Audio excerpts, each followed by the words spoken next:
X is the third most used social media platform in the world. But did you know that we Brazilians are banned from accessing it? Let me show you. I'm here in Brazil and I can't even use it. It's only loading, but nothing shows up to me. And recently, Brazilian Supreme Court Justice Alexandre de Moraes ordered the suspension of X, formerly Twitter. Here's what happened. On August 28th, Justice Moraes issued a summons demanding that Elon Musk identify Twitter's legal representative in Brazil. The very next day, Elon Musk made it clear he wouldn't comply with Moraes' demand and was ready to wait for X to be suspended. And that's exactly what occurred. Because in today's video, I'll break down first the details of this situation, who Alexandre de Moraes is, how this impacts Elon Musk and Brazilians, why you need to protect yourself and your money. But before we dive in, I've got a favor to ask. If you enjoy my content, please like, subscribe, and leave a positive comment just below. I'm very happy to have you here, cousin. Okay, you might be wondering who's Alexandre de Moraes, aka Xandão, here in Brazil. Before I tell you who Xandão is, I need to introduce you to Michel Temer. Michel Temer was the vice president of the first woman to take office as Brazil's president, Dilma Rousseff. When Dilma faced an impeachment process, Temer became the president. And here's an interesting fact. The process for selecting the Supreme Court in the United States inspired the Brazilian system. Justices are chosen by the president and appointed after a simple majority approval by the Senate. Moraes was appointed by Temer, and this decision was always a hot topic in the media because it was controversial. Moraes had been a close friend of Temer for over 20 years, so the decision seemed far from impartial. Moreover, since 2019, Moraes has been involved in a high-profile investigation, popularly known as the fake news inquiry, and he's been the leading figure behind investigations and actions against accounts accused of spreading fake news and undermining democracy. Of course, Moraes has many supporters who agree with his actions, most of whom are part of Brazil's left wing. But Moraes also has many critics who accuse him of being biased and engaging in censorship. One well-known case involves a conflict between him and the former host Monark. Monark was one of the hosts and founders of Brazil's largest podcasts called Flow. After making some controversial statements that allegedly threatened Brazilian democracy, Moraes gradually began blocking his accounts and imposing financial penalties on him. In fact, Monark was one of the first people to lose his account on X, formerly Twitter. And until the platform was blocked in Brazil, he couldn't have an account on the social network. He was also banned from monetizing his YouTube channel and had to leave Flow. Today, he lives in the United States, and things really started to heat up on January 8, 2023. On that day, a crowd of supporters of Brazil's former president Jair Bolsonaro, unhappy with Lula's victory in the presidential election, stormed the National Congress and the Supreme Court. I won't get into the political details, but here's the main point. After this event, the Supreme Court intensified its investigation into the spread of fake news on social media. This led Justice Alexandre de Moraes to order the blocking of several social media accounts simultaneously. And again, on one hand, some people supported this, saying things were getting out of control and that stricter measures were necessary. On the other hand, some opposed Moraes' actions, arguing that these measures violated the right to freedom of expression. And how did the whole conflict with Musk start? After ordering so many blocks and getting so involved with X, Elon Musk, who had recently acquired the platform, didn't like it at all and took a stand, defending those who accused Xandão of censorship. On April 6, August 2024, Elon Musk publicly responded to a post made by the Supreme Court Justice. He said, "Why are you demanding so much censorship in Brazil?" said Musk. And it's important to remember that this comment came shortly after a Brazilian journalist released messages exchanged by Twitter employees between 2020 and 22, where they discussed and complained about alleged Brazilian court decisions that demanded the removal of certain users' content. And according to the journalist, the documents revealed that Alexandre de Moraes and the Superior Electoral Court illegally demanded that Twitter reveal personal details about users who used hashtags he didn't like, demanded access to Twitter's internal data in violation of Twitter's policy, sought to unilaterally censor posts from sitting members of the Brazilian Congress, attempted to weaponize Twitter's content moderation policies against supporters of the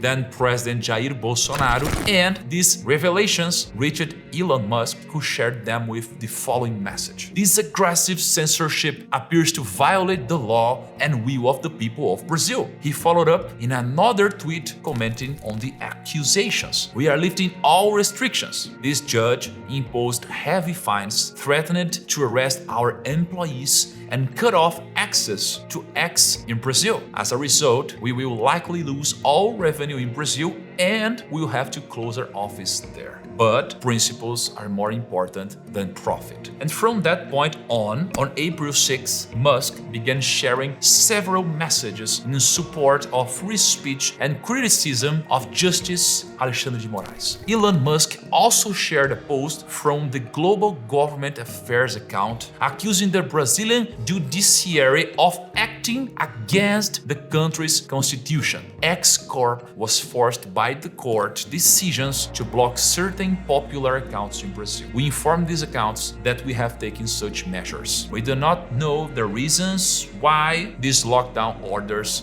were issued. We don't know which posts allegedly violated the law. We are prohibited from reporting which court or judge issued the order or in what context. We are prohibited from reporting which accounts were affected. We are threatened with daily fines if we do not comply with the order, and we do not believe that such orders are in accordance with the Marco Civil da Internet or the Federal Constitution of Brazil, and we will legally challenge the orders to the best of our ability. The Brazilian people, regardless of their political beliefs, have the right to freedom of expression, due process, and transparency from their own authorities. And even added a retweet saying, "Why are you doing this, Alexandre?" Those against Musk and in favor of Xandão's decision also spoke out on social media, like the president of the Partido dos Trabalhadores, the party of Brazil's president, Gleisi Hoffmann, who tweeted criticizing the businessman. She said, "Pathetic is the least of the adjectives to describe Elon Musk's response to Justice Alexandre de Moraes, inflaming the far right by insinuating that there's censorship in Brazil, while his platform allows hate speech and the widespread spread of fake news. As long as they try to weaken democracies, we will resist and demand that no one is granted amnesty." And this debate goes on and on. I could spend hours telling you about all the back and forth between Elon and Alexandre de Moraes on X and reading a lot of tweets criticizing and defending Moraes. There were tweets and more tweets exchanging criticisms and disagreements. But heading towards the climax of the conflict, on August 30th, 2024, Alexandre de Moraes responded to one of Musk's tweets with a summons. Yeah, he notified Musk by a tweet, stating that if Musk didn't appoint a legal representative for the company in Brazil, X would be shut down. Musk didn't appoint anyone, and since Sunday, we've been without X in Brazil. And by the way, users who try to use a VPN to access X in the country are subject to a fine of $10,000 per day. And you might be wondering, aren't any of the other Supreme Court justices finding all of this absurd? The president of the Supreme Court, Luis Roberto Barroso, did express that he found the fine imposed on the user to be somewhat excessive. The Brazilian Bar Association has also spoken out against it, but during a vote among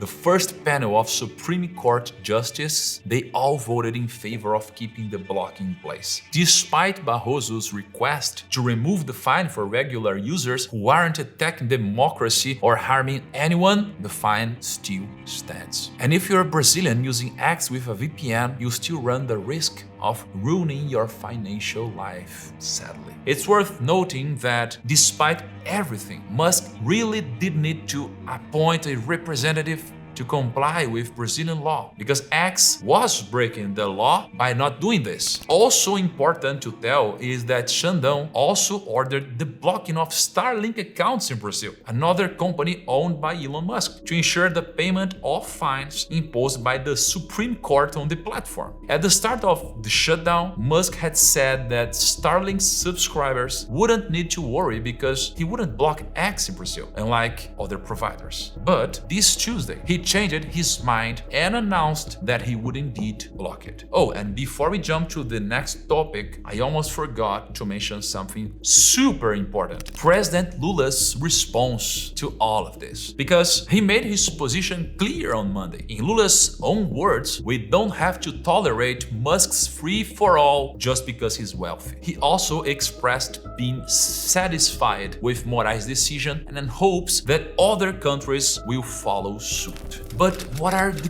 consequences for Brazil and Musk? Well, Elon Musk is clearly not happy with how things are going. He even set up a page on X called Alexandre Files to expose what he claims are illegal decisions. The first tweet on that page says, "Today we begin shining a light on the abuses of Brazilian law committed by Alexandre de Moraes. We have been forced to share these orders because there is no transparency from the court, and the people who are being censored have no recourse to appeal. Our own appeals have been ignored, and now the people of Brazil are denied access to X. Secret justice is no justice at all. Today, we say that must change." Now, Musk is the second richest guy on the planet. So when he speaks, people listen, and the whole world is tuned into what he's saying. This whole situation could make international investors think twice about doing business in Brazil, especially in the tech world, because of all the regulatory headaches. But here's the thing, it's mostly the investors who are looking to bring new projects and tech to the market that might hesitate. The stock exchange investors, they're still in a good spot. Brazil's got big commodity companies and some of the highest real interest rates in the world. Not to mention, the stock market is undervalued right now, and that's actually a great opportunity for those looking to invest. But back to Musk. This clash could shake up how people view X, especially in countries where the government keeps a close eye on social media. Musk could face more legal battles, not just in Brazil, but maybe in other places too, if other governments start following Brazil's example, for instance. Brazil is also a major market for social media, with 20 million X users, and cutting off X in the country could lead to a big drop in users and revenue. That could shrink X's global reach and influence. And what's next in this back and forth between Elon Musk and Alexandre de Moraes?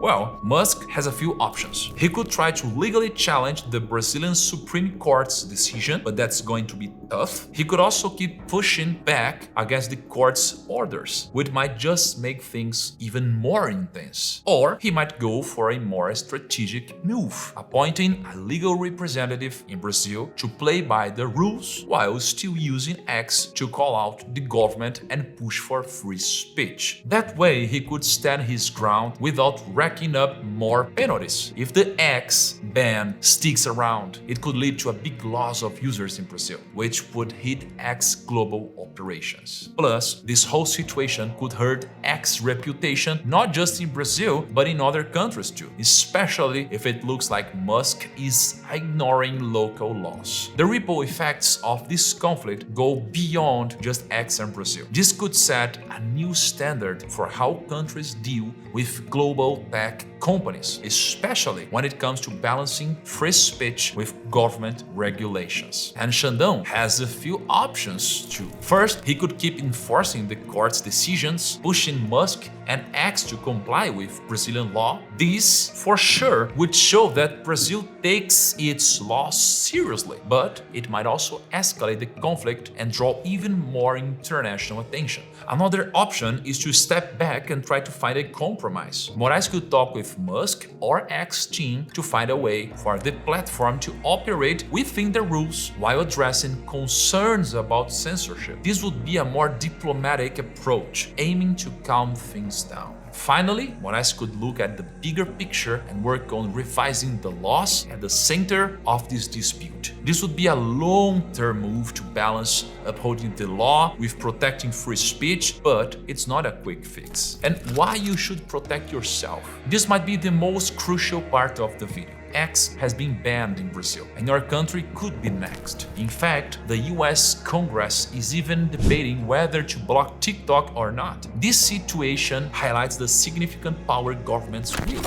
Just think back to Brazil in the 90s, when they seized people's savings, leaving many in desperate situations, stripped of the money they had worked so hard to save. Now, I'm not suggesting that the world is heading towards a dictatorship or unending authoritarianism.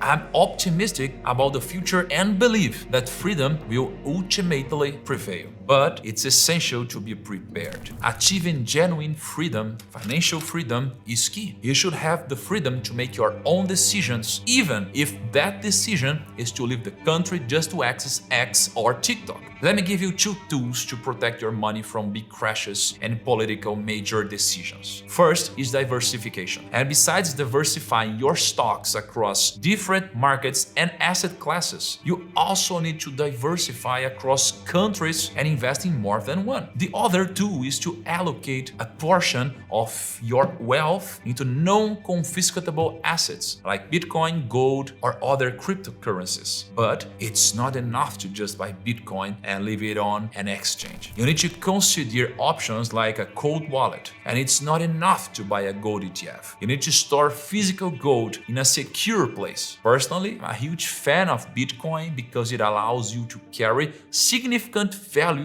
globally on a single little device. If you'd like me to dive deeper into this topic in another video, let me know in the comments. And just so you know, I'm not taking sides here. I'm simply keeping you informed and laying out the facts as clearly as possible. Personally, I'm all for a diplomatic resolution, and I really hope this conflict gets resolved in the best way possible. But I would love to hear your thoughts. Drop your opinion in the comments, because it's always great to connect with you, see you engaged, and your feedback really helps me improve my content. Thanks for sticking with me till the end, and I'll catch you next time. Bye bye, cousin.